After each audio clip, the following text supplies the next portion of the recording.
Okay, hello folks. My plan is to do 3 video segments on the module which is called Advanced Machine Tool in Catia. Okay, so I've broken it down into 3 pieces mainly because you can use uh, one of the 3 options that this workbench gives you. Let me go to the slide mode. So advanced machine tool is right here. It's one of the 2 major workbenches that deals with the CATIA's native FEA solver. This is where you do fancy meshes. If you want a straightforward mesh without much bells and whistles, then you can use the generative structure analysis and use the standard elements that are available there. Okay. But if you want something fancier, and that may be a major issue in complicated parts, then your best bet is to go to the advanced meshing tool and use the options that you have there.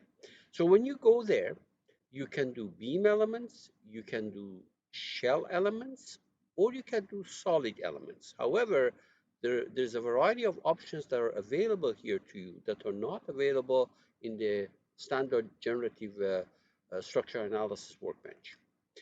The specific one that I'm going to be discussing right now is if you look at the surface measure in that workbench, you have 3 options. There is this middle one, which is called the advanced surface measure. The one on the left of it is called surface measure, and the one on the right of this is called octritriangle measure. Then the other 2 video segments are going to be about the one on the left and the one on the right, but right now we're going to look at advanced surface measure. When you use this, you have uh, this toolbar, which is called local specifications, and I'm going to be showing you how to use these features in order to do things that are not available to you in the other 2 options. Okay, so I will come back to this slide later on, but for now, I'm going to give you an idea of what we are about to do. When you click this thing in the middle, you get some a dialog box like this with 4 tabs, and you can do a variety of things, and we'll see that. When you do this one, you can suppress holes and cracks and faces. With this one, you can insist that certain elements to be included or kind of tied to your surface mesh shell elements. And this one, I really don't know what the use of this is, but that's my problem. Now, uh, we'll get to these dialog boxes later on, okay? But I'll explain these in the context of this particular problem. So we have a surface with these dimensions, and there are 2 holes in the middle. And I also create a point here because I want to show you what happens if you insist on CATIA including a point in your mesh. Now, obviously, when a point is out here, it cannot be included as it is. This particular point cannot be included in the shell mesh that you put on the surface below. But I'll show you what happens if you actually insist on including it there. Okay, so my first task is to go and create that geometry, which is very simple. So on a convenient plane, on that horizontal plane, I will sketch a rectangle and dimension it. So this length is, let me see the dimensions here. This length is 300 millimeters, 300. I already changed my units so that they take millimeters. This one is 100 millimeters. Okay, so exit, and I put a surface through it, FILL, and I join it, my habit of joining this, and I double click on it. Yeah, I joined it. Did I join it? Let's see for a second. No, I haven't done it. Join this. Okay. Double click on it, flip the arrow down, and all that means is that the shell elements that you create have a normal to the face of the shell element, which points upward. Okay. Now, this step is not essential, but I'd rather do it like that. Okay. So on this face, I will sketch a circle. The circle, the big circle. Okay. So I'll draw a circle, and I'm going to position it properly. So the top, control the bottom, control the center. I'm going to make it equidistant, so it centers it. And dimension from the center of this to that edge, I think we are saying it is 50. 50. And the diameter of that circle is 40.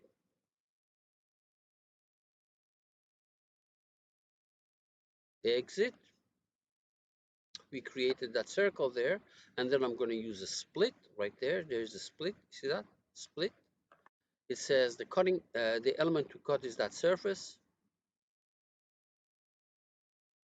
Let me try it again. Split. Element to cut is that surface, and the cutting element is that circle. All right, good.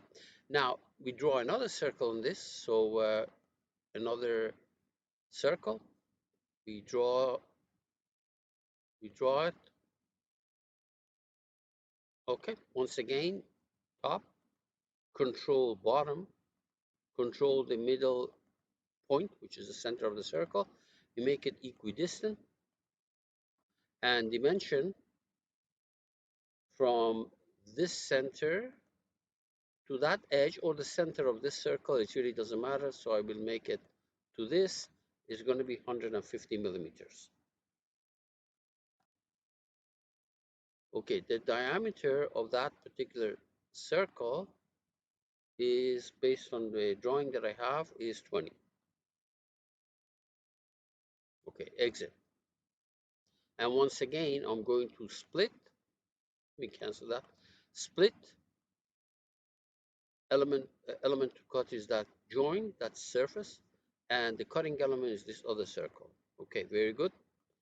And finally, I will create a point over here because you look at it, this is one of the things that I want to investigate. I don't know whether I actually dimensioned this diameter or not. I think I did, but I'm not 100% sure. Yeah, 20. Good, good.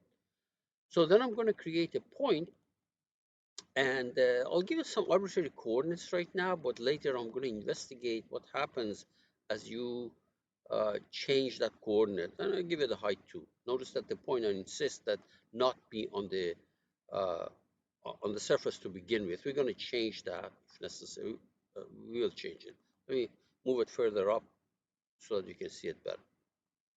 Okay. Where is this fit? Okay, good. All right. Incidentally, although the global coordinate system is here, but just to convince you that is the case, I will actually create a coordinate system. You can see that it's set over there. Okay, and uncheck this. All right. So we can see that the global coordinate system. I can hide these planes. I can hide these. Not this. Hide. Oh, not this one. Undo. I'm gonna hide these local coordinate system, the yellow ones. I don't have a use for it. Okay, good, and that plane too. All right, good. So you have X, Y, Z, and there's my point up there. And yeah, as a matter of fact, yeah, this is fine. So save everything. Okay, now I'm not going to even bother putting material here because I just want to show you the issue of uh, meshing. Okay, so we're going to go to advanced meshing tools.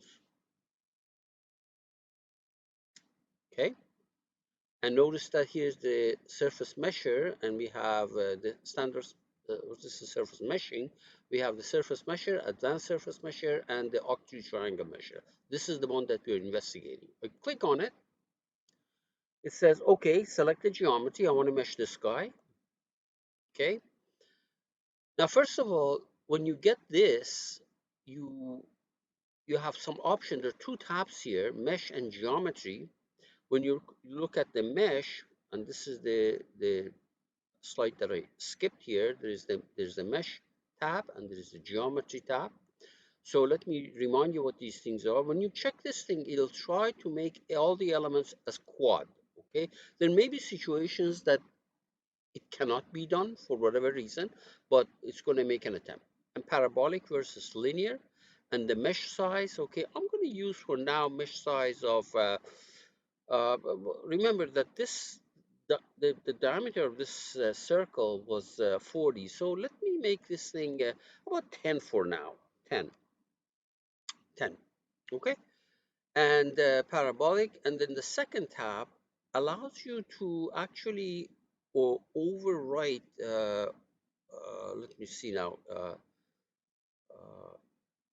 yeah, that's fine. That's all you can do here. And then you say okay. Now, when you do that, because I changed the mesh size, it comes back and says, look, your sag, which is also has to be defined here, should be less than 0.2 times the mesh size. Now, remember, I changed my mesh size to 10. 0.2 times 10 is going to be 2. So I'm going to change the sag, which is on the right here. I'm going to change this thing to 2 millimeters and then say okay. Good. Okay. First of all, if I go ahead and my job is to show you in this tutorial, in this video segment, is to show you what these things do. But for now, let's ignore these for a second and say, okay, mesh it for me. All right. So right there, this is the mesh part, and it's going to be okay. I'm going to delete these to show you the different features that we have. So look what happened. First of all, I didn't use this point at all. I haven't used this point at all. And what it did is created an all quad mesh on this face. Okay. And if I'm happy with it, I can go ahead and just exit this. Where is this? Exit this right there. See that? Exit. And I'm done. But let me start with, well, let me actually do that.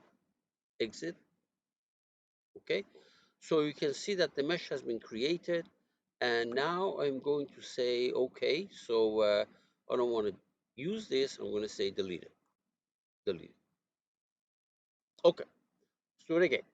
So here's the advanced surface mesher. This is the surface. Okay, we changed it to 10 millimeters and the sag is changed. You say, okay, but before I say exit, mesh and exit, I'm going to show you what to do, for example, with this eraser. This eraser, you click on it, and you see that it has several tabs. This particular one, the holes tab, it says, okay, so you know, I can select one of these holes, okay, and remove it.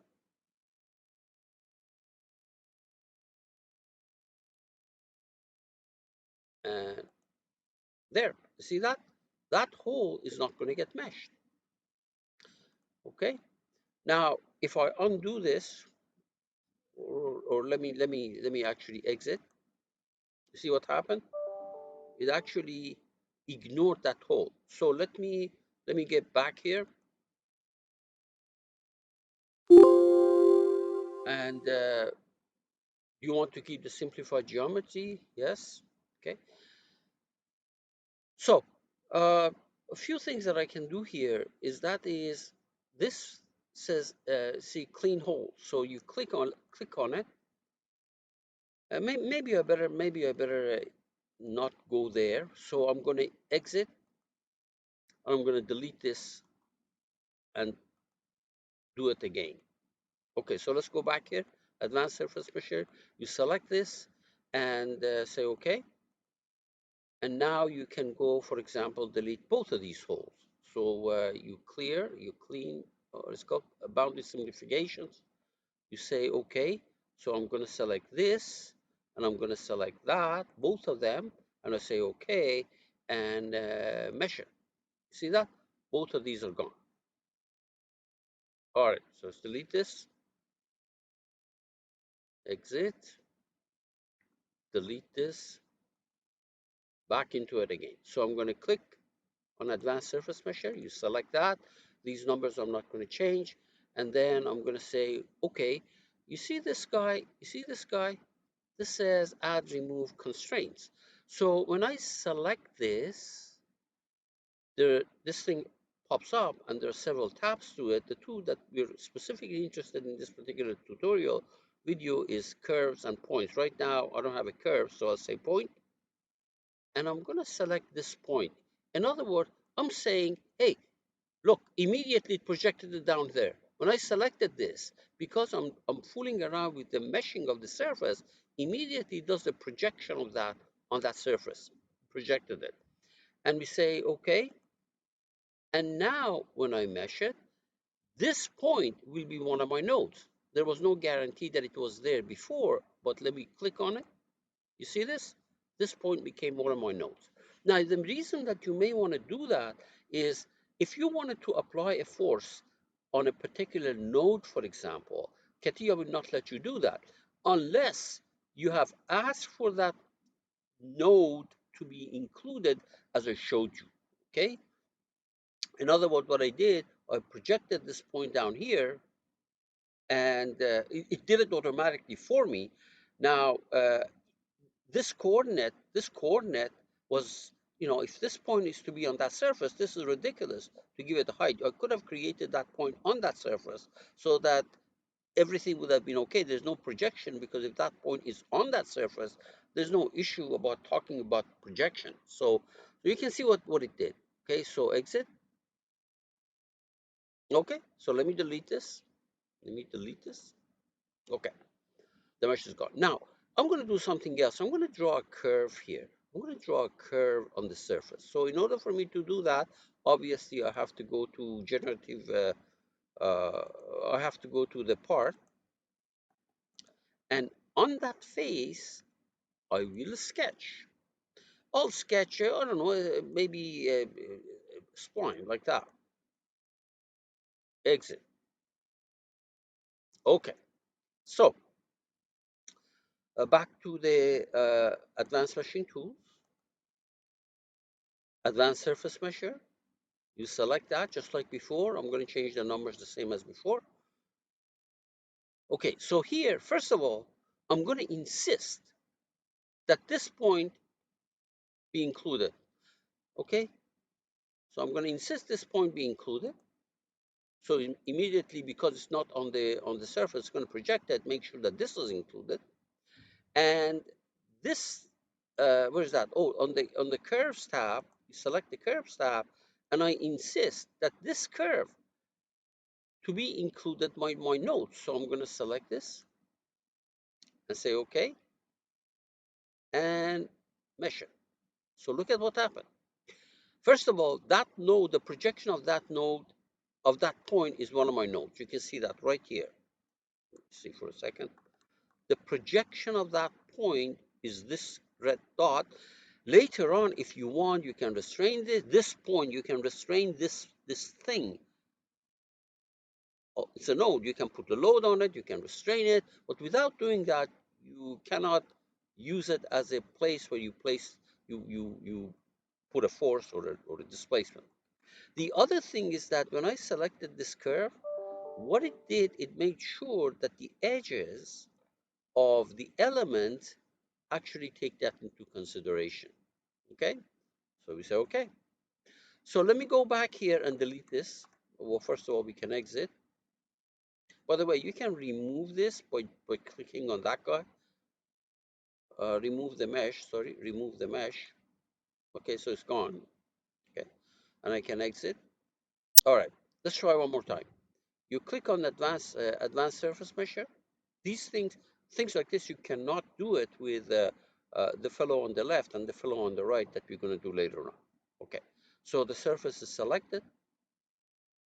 Okay, let's actually delete these two holes, or one of them at least. Maybe I delete one of them. I'll delete this one. Okay, that hole is going to get deleted. And I want to track that curve. I want to track that curve. So I'm going to track the curve. You click on it. Under curve, once again, you select this. Okay. And under a point, I select this point, and immediately it projects it there. So this time, the edges of the element are going to follow that curve. This point is going to be a node of your mesh, and this is going to be ignored too. This circle is going to be ignored. And mesh it. There, see that? The elements follow that curve. The projection of that point is a node there, and this is not meshed. You say, okay. Let me show you something else now. Undo, or delete this. Delete these guys.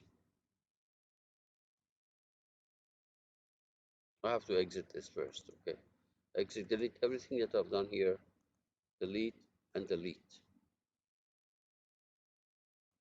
Okay, let me take this point and move it on that surface. So double click on this.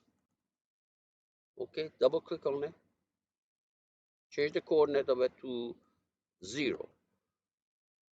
Well, obviously, that point is on that surface, and whatever I did is going to be equally applicable. It's just that there is no projection anymore. Okay, just to convince you, go back there, advanced meshing tool, that surface, say okay. This thing pops up. For this, I'm going to include that point. Okay, and for curve, I'm going to include this curve.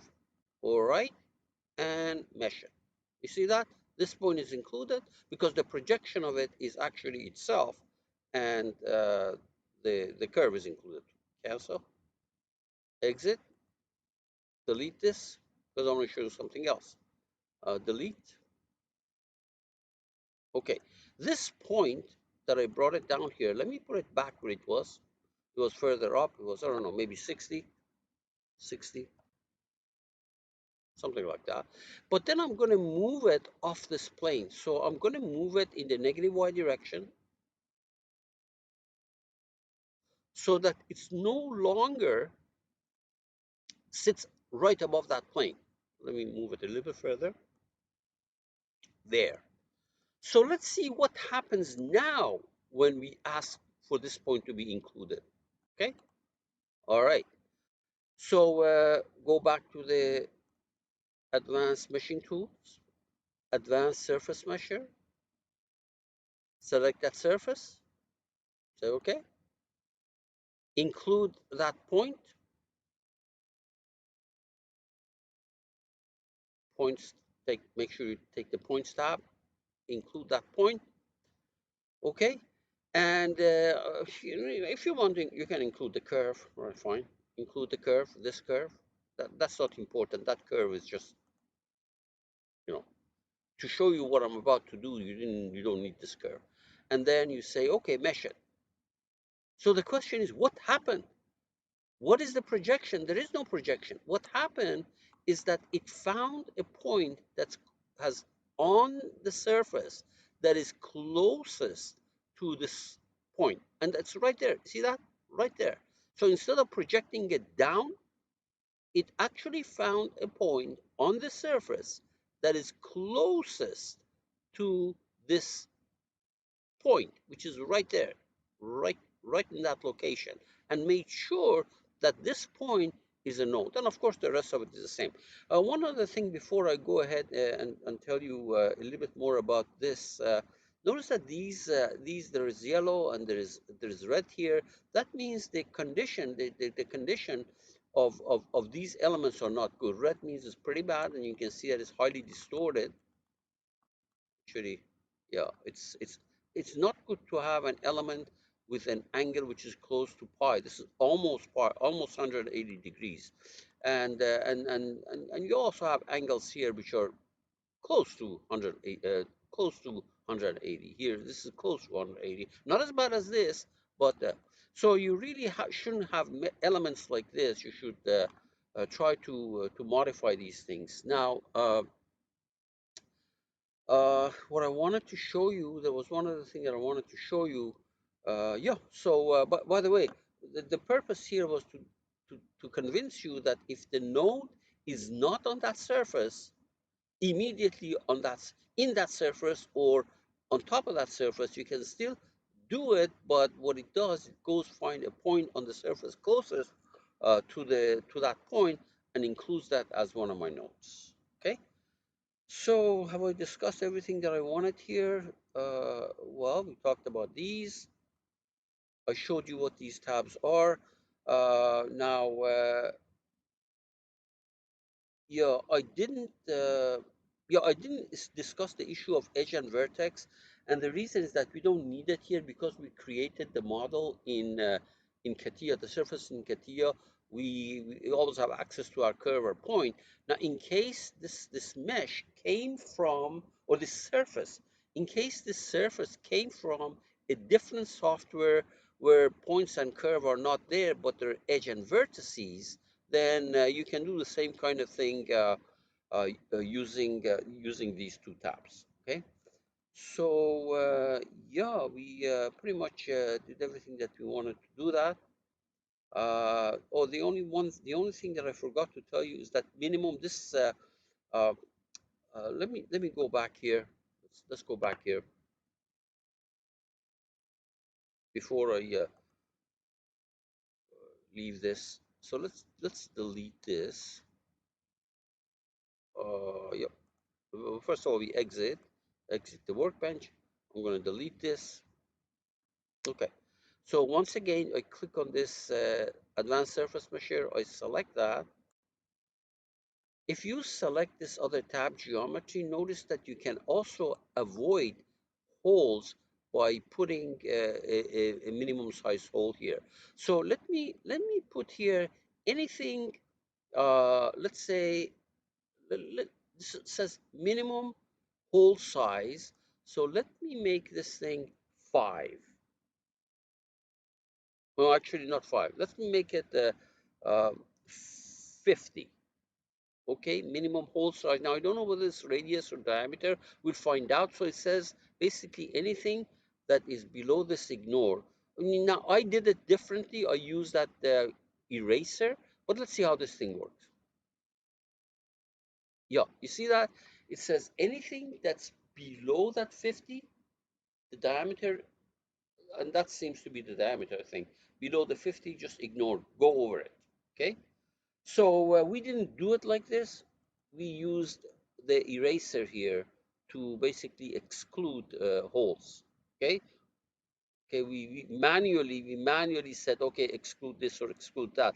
But in the event you have 50 holes here, because maybe these are for fasteners and things like that, and you don't want to go and select all of them one by one. Say ignore it. It's easier if you do that uh, in the in the tab, using the tab geometry tab in Advanced Meshing 2. Okay. Good luck.